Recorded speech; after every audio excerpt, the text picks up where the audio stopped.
Good morning, everybody, and welcome to another one of my School Leader Interviews Series 3, Episode 2 with Pedro Damiao. Pedro, good morning. How are you? Hi, Tom. Good morning. Good morning, Tom. Good morning, everybody. I'm fine, thanks. Good morning. I've been very excited to interview you as you are my first international head teacher guest. On my School Leader Interviews. I've done a lot of UK-based school leader interviews, and you're my first international based interview. So can you tell everybody, first of all, a little bit about yourself and where you are based? Well, I'm a geography teacher. I'm based I live in nearby Lisbon, about 40 kilometers. But I work in a small county with 25,000 people nearby the sea. It's called Lourinhã. It's a dinosaur capital. I'm a head teacher since 2009. Before, I had an experience of 9 years as a deputy head teacher. And been working as that since 2009. So I loved mountain bike. I was former basketball player and coach for a year of kids, and I think that was by that time I think I wanted to come to education and being the teacher because of that experience with kids. So that's it. And you were telling me earlier that you're in Portugal, the school system, because you're obviously in the state system, what we would call the state system in Portugal. So you currently are head teacher of 9 schools. Would that be correct? Yes. Yes. We were talking earlier. I nearly fell off my chair when you said you were head teacher of 9 schools. Yes. I'm no politician. I'm no head teacher of head teachers. Well, in Portugal, since 2009, the Ministry of Education wanted to cut the budget. And so they aggregate schools. For example, in the town where I work, we were 4 head teachers with 4 schools, and in 2009 they said no, you have to aggregate. So instead of 4 head teachers, we just have 2 head teachers. So they aggregate schools. And I am based in a school. I manage 1,700 students and 160 teachers within 9 schools. I work in a school with almost 600 students. I have 2 others with 200 and 300 schools, 300 students, and then 6 more small schools with 1 or 2 classes. So I'm based in one with my team, my deputies, and in the other 2 main big schools, I have a school coordinator who works there. Is my right arm on that schools. So it's a kind of that. We work in Portugal. And what is the age group of the schools? Is it the same, or what is the age group? I have students from preschool, 3 years old, and my group of schools, my school, we call it agrupamento. A group means a group. From preschool up to 9th grade, the end of key stage 3, I think, like in England. So from 3 years old up to 15, 16 years old. That probably key stage 4, actually. That go up key stage 4 in England. Okay. Yeah. Okay, that's a big age range there, isn't it? Yeah.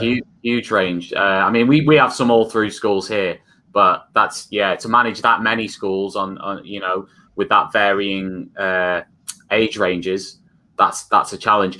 I mean, before we even get into my main questions, I want to maybe dig a little deeper on the differences between the systems, because I know you're quite immersed in UK edgy Twitter. In terms of UK, you follow a lot of people who are based in the UK. Do you see any differences between the narrative around education coming out of the UK as opposed to Portugal, whether it be in terms of pedagogy, in terms of behaviour, in terms of policies? Would you say there's any general differences, or would you say the debate is the same and the stuff is the same? One thing I've noticed about school education in UK was that teachers were very with the workload, and about marking. And marking is an issue, I think, for teachers across UK. And we don't have that problem here. For example, teachers feel workloaded, but not with marking. There is no policy about marking and feedback. That it's a normal thing in schools, and teachers do it. Another thing is that in Portugal, one of the main difficulties for teachers is that governments, as governments change, policies in education change. So people are like waiting for where the wind comes, and so the government said, now you should follow this way, and you have to adapt to change everything and to follow that way. And 4 years later, a new government come and said, no, please, you get straight that way, and you have to make some professional. That happens here too. It just so happens we've probably had quite a period in the UK now where we've had, I don't know, like 10 years or something, where we've had the same government, if you like, in place, and therefore I guess the policies haven't changed significantly. But going back to like the 90s and early 2000s, it was exactly the same here. Every 4 years there was a huge sea change. Yeah, but then they have to make CPD, professional development, in areas that they invest their time and their money in this in some areas of professional development.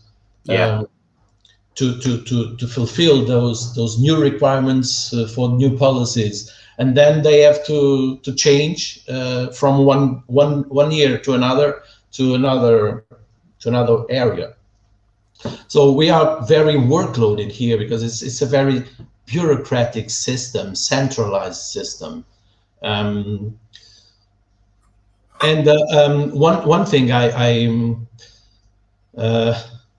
learned, well, from Twitter, I follow and is that people in England are much more engaged in producing materials. There are lots of research translated to classrooms, to teachers, and we don't have that in Portugal, and not all the teachers have the same. They don't feel comfortable to read some books in English. So my job is, since the few years ago, is I bought some books I found on Twitter. I made some summaries of that. I translate some things to my colleagues. I also have been producing or adapting some ideas teachers in English, for example, Kate Jones or Karen, Karen Knight. Karen Knight, yeah, for example, and many others, to give some new ideas to teachers so they can so I can help them. Yeah, definitely. Fantastic. So you're talking about, I'm guessing you're talking about retrieve, maybe some of Kate's work on retrieval practice. Yes. Maybe. And with Karen's resources, I mean, are you adapting those? Are you literally translating those, or are you actually adapting resources in a different way to suit your teachers? Well, it depends. Some of them I adapted. I just translate them. Others I adapt to subjects or to our national contest. Yeah, and are you doing that yourself? Are you personally doing a lot of that work? Yes. Yeah, on top of all this administration as well. Yeah, I've been on a job since 2009. In the first years, the work is much more complicated. Now, it's one of the things I try to implement.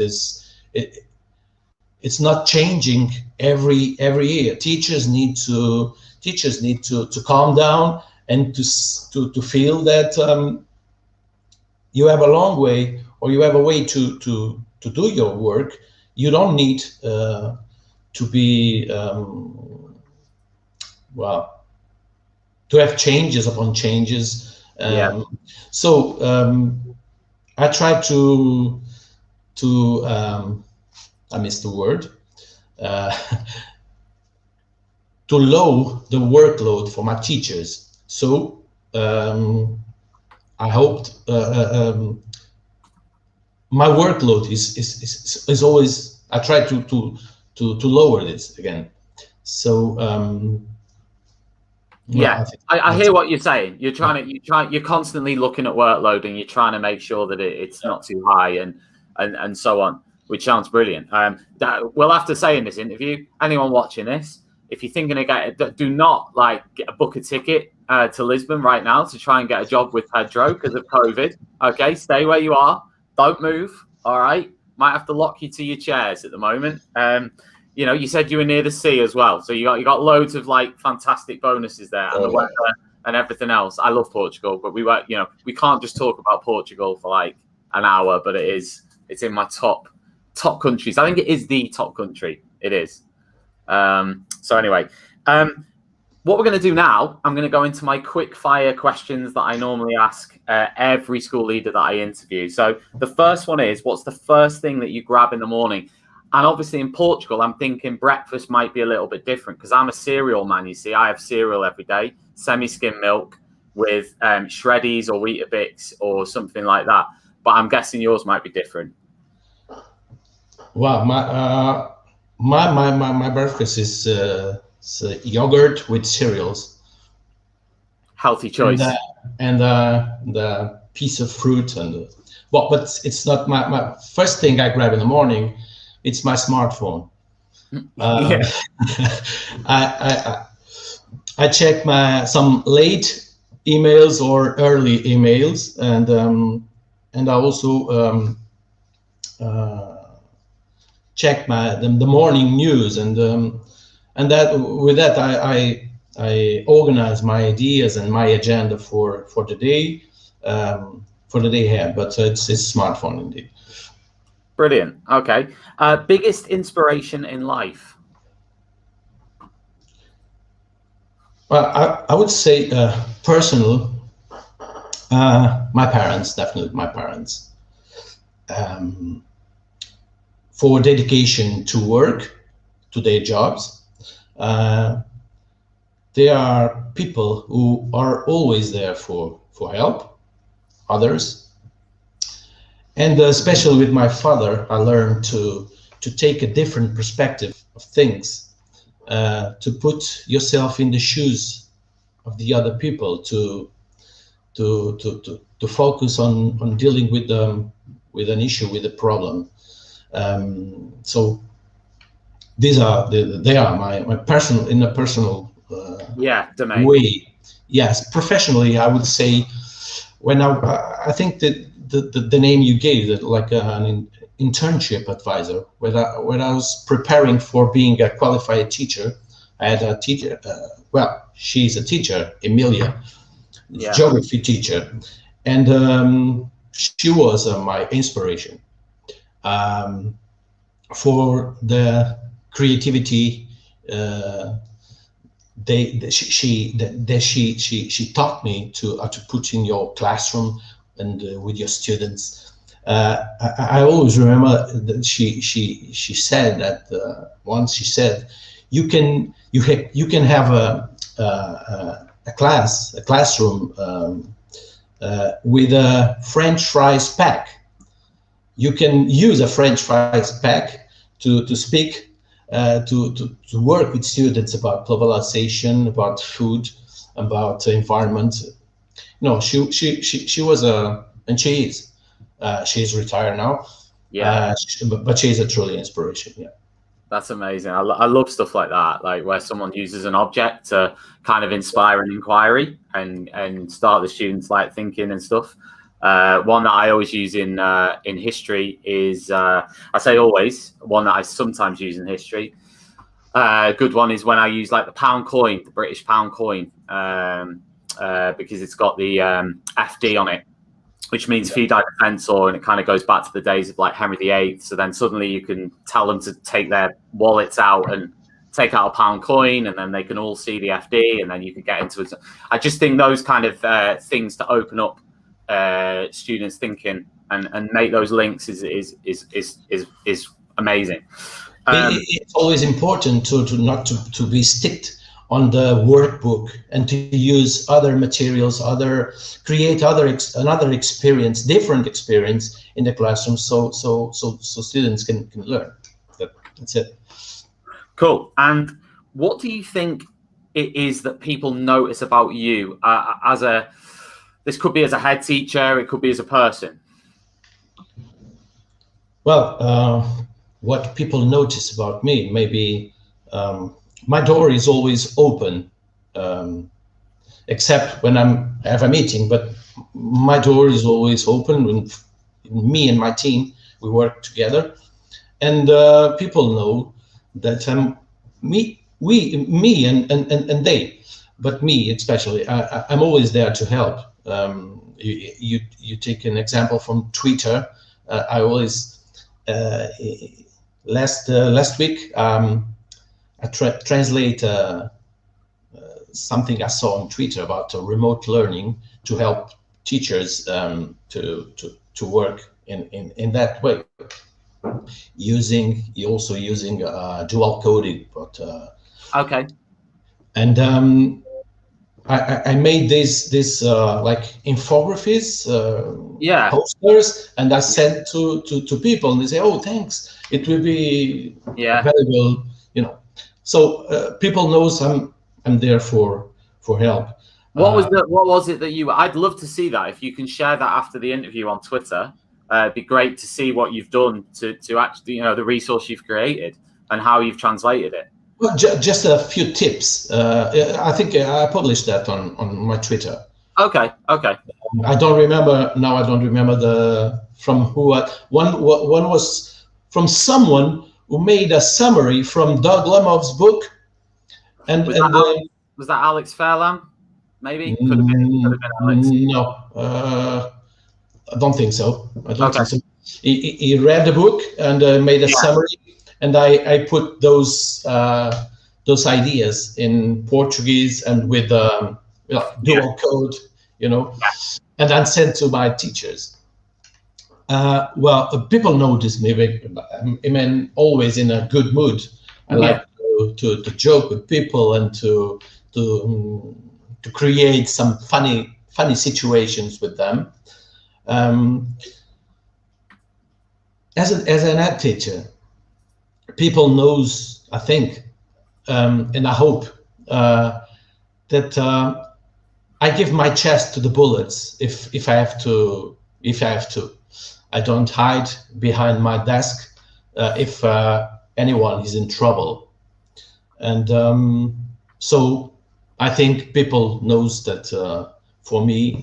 They can trust me, because in my job, people, for me and my team, and this is one of the things people in schools use to praise us, is they know for us people matters in our decisions.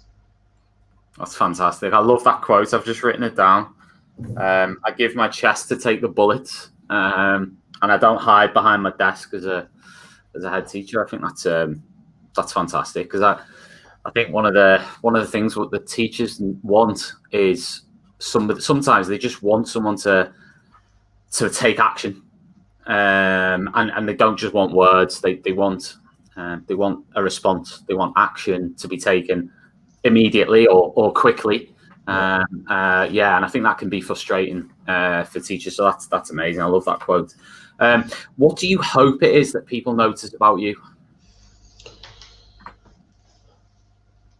Well, I try to be also a model for teachers, because as an head teacher,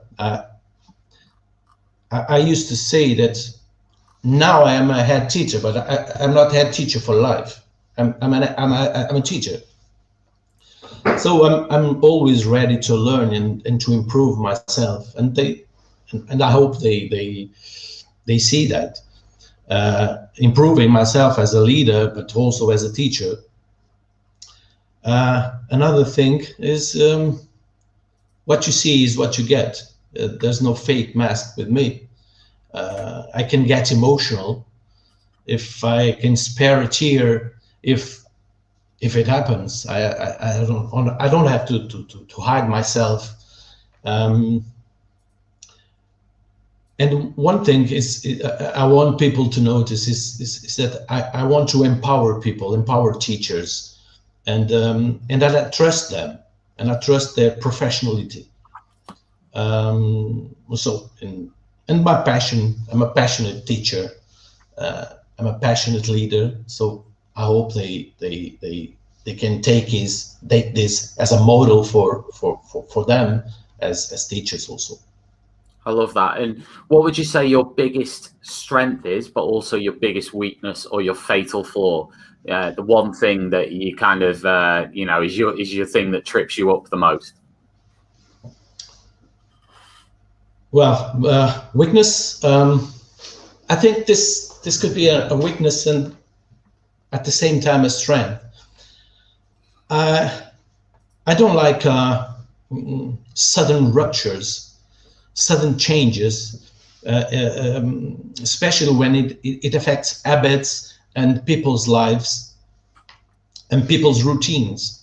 So I try to make slow changes with people, with teachers, with the staff, but knowing that if you want to accomplish some goals faster, sometimes it will take a long time to do that.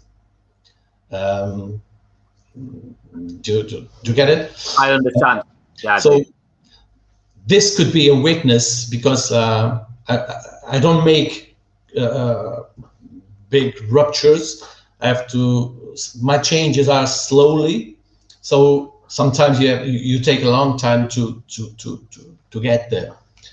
I think this could be also a strength, because I can take people with me and working together, and so I think we can go there. We can get there. We take more time to do that, but we can go there. Well, I would say that sometimes I'm a little bit introvert. I'm not so social. The worst day for me is the first day in September, when we go to school and we have a meeting with everyone. Yeah.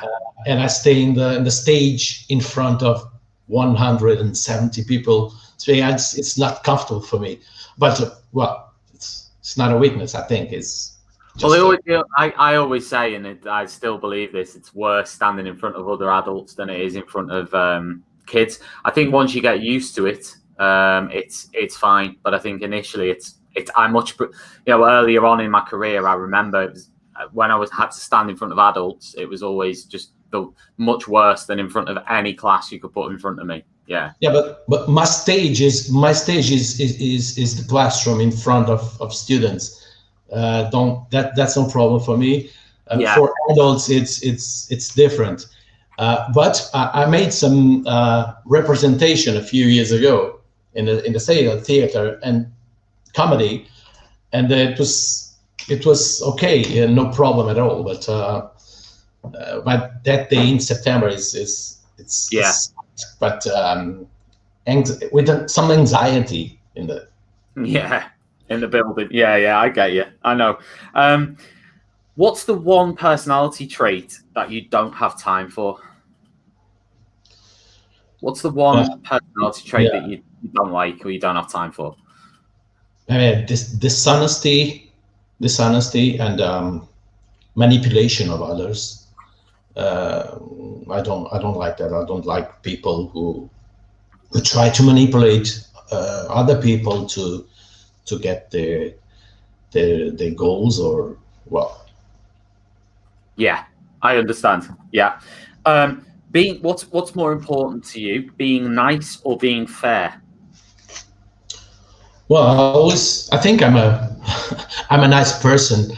I think, but yes, I always try to be fair, because fair is about trust, and you need to be trusted with others. So fairness is a trait that I evaluate. I think I'm a nice person. I try to be nice with everyone.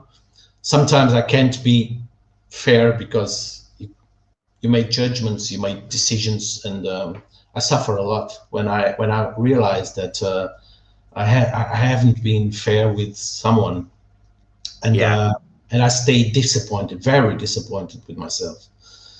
But fairness, yeah. Brilliant. And I mean, the next set of questions is more kind of like teaching and learning focused. The first one I've kind of touched on already, but it was about your leader journey, but specifically about the challenges you faced to move through on that journey. Well, the first challenge was in 2010. Or in 2010, yes. I stayed for head teacher for 1 year in 2009, and the school was in a very situation, lots of problems, like a toxic school with lots of problems. Yeah. And I applied for the job to calm down things and to create a school climate where people would like to be there, to work there, and students also would benefit with that.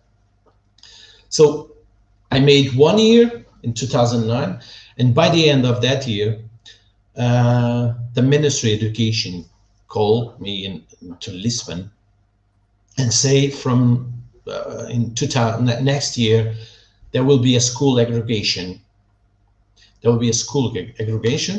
And so you have to, instead of 2 head teachers, these 2 head teachers have to aggregate into one.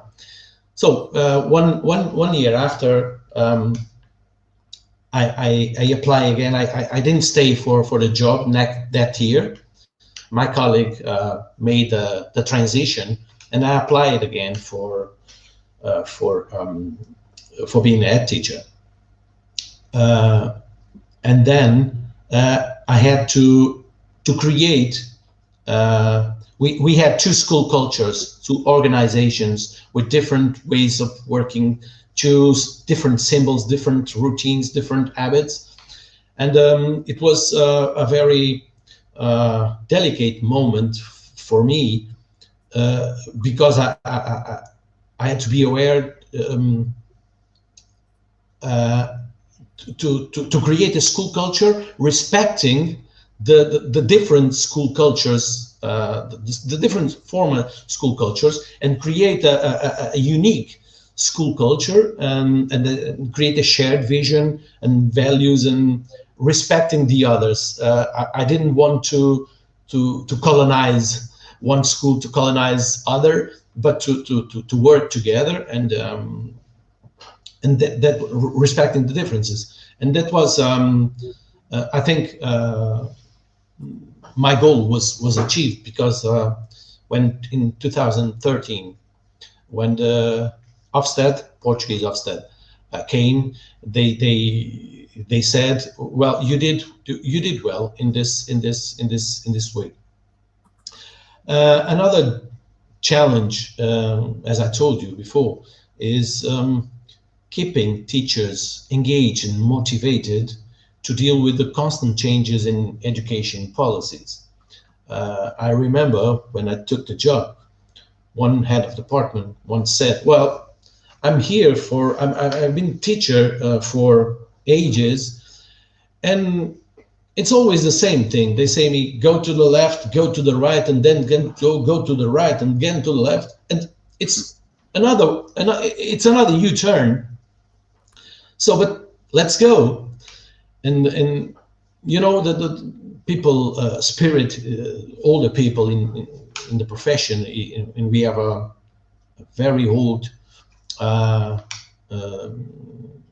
teachers are very became older in Portugal, and we are now facing a serious problem of lack of teachers. Something I've noticed it happened in England a few years ago. But I think in England it's still the case. I think this year, maybe with kind of COVID and everything that's gone on, I think some teachers who have previously left might re-enter. And I also think that they may get new recruits because of unemployment and other issues going on. But yes, other than that, we've still got a problem. But in Portugal, we noticed that in England, in other countries a few years ago, we didn't make anything to learn with your mistakes. So we've made a lot of them. We've made a lot. Yeah. Yes. Now in my challenges nowadays, I think it's not quite the same in England. We don't depend on the city council, town hall, or municipality. I depend on the Ministry of Education. I was elected by school council, composed with parents, teachers, and local enterprises, and representatives from the local authority, the municipal. But I do depend only on the Ministry of Education. Since 2020, there was some areas were transferred from Lisbon to Lourinhã, to the city, to the town hall. And nowadays, one of the challenges is to keep school autonomy on pedagogical matters, you know, because the local wants to, they try to you know, they put their hands, impose or to influence decisions on a pedagogical way. And nowadays, one of my challenges is to keep the line between their areas of influence and my autonomy, school autonomy, in a pedagogical way. Fully understood. Got you.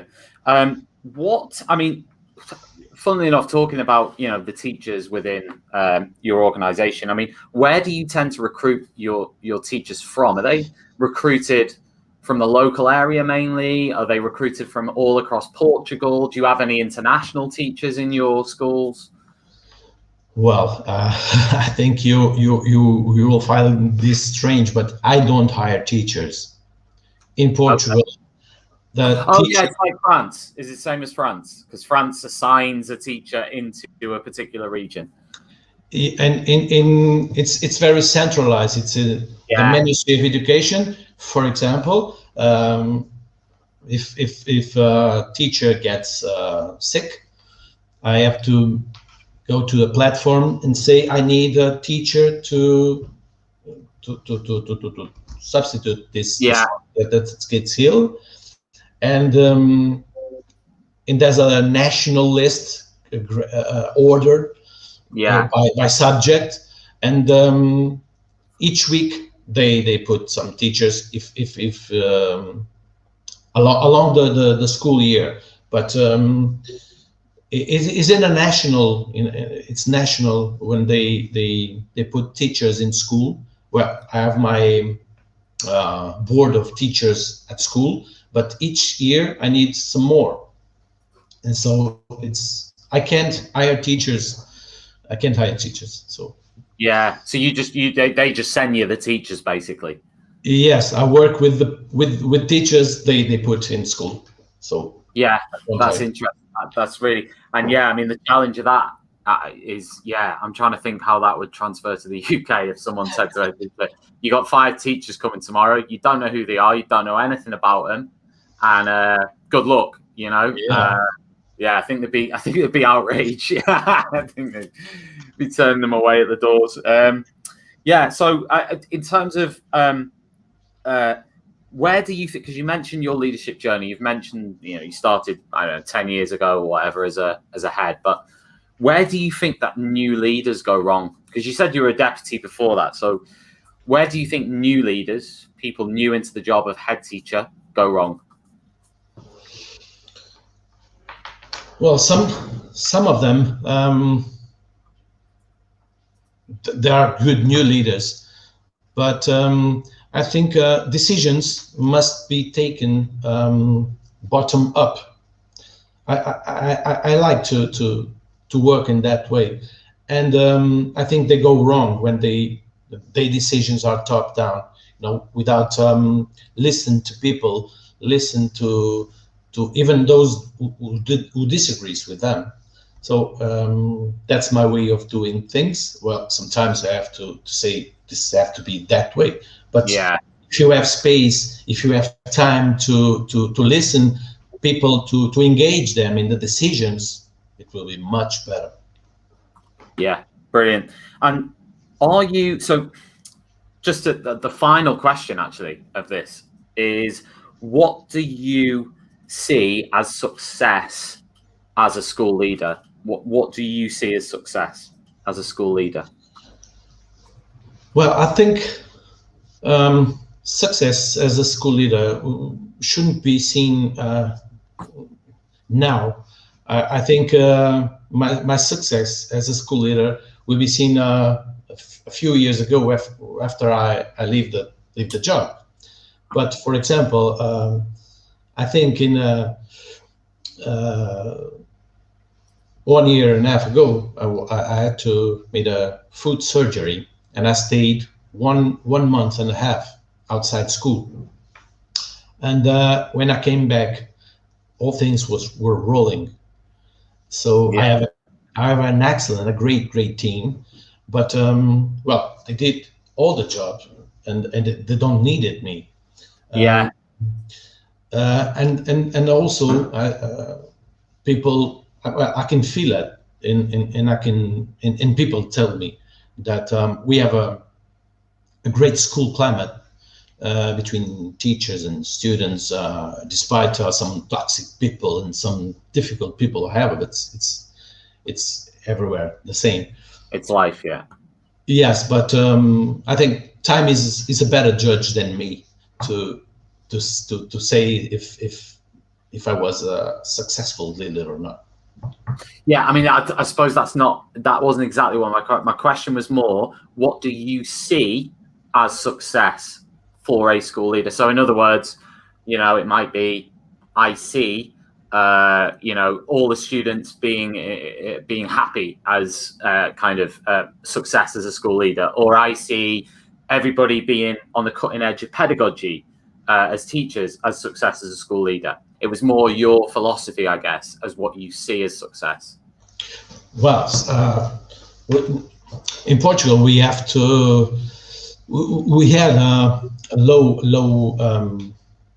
low achievement numbers, and we had to deal with that. Yeah. And this is one of our, because happiness is quite subjective. What's happiness? But in terms of numbers, well, I can say lowering the in success, low achievement. Yeah. And lowering the lack of achievement. Yeah. Yeah. Yes. We can. Well, this is a good indicator that could be a good indicator of success. Yes. Brilliant. Pedro, it's been an absolute pleasure. Thanks very much for taking the time out to be interviewed by myself. If anybody is watching and they want to watch it back, it'll obviously be available on YouTube and also on my Twitter account @RogersHistory if you want to watch the interview back at any point. Thank you very much, Pedro. Tomorrow, I'm actually on to episode 3. I've got an interview at 2 o'clock tomorrow afternoon with Alex Rawlings, so I'll look forward to that one.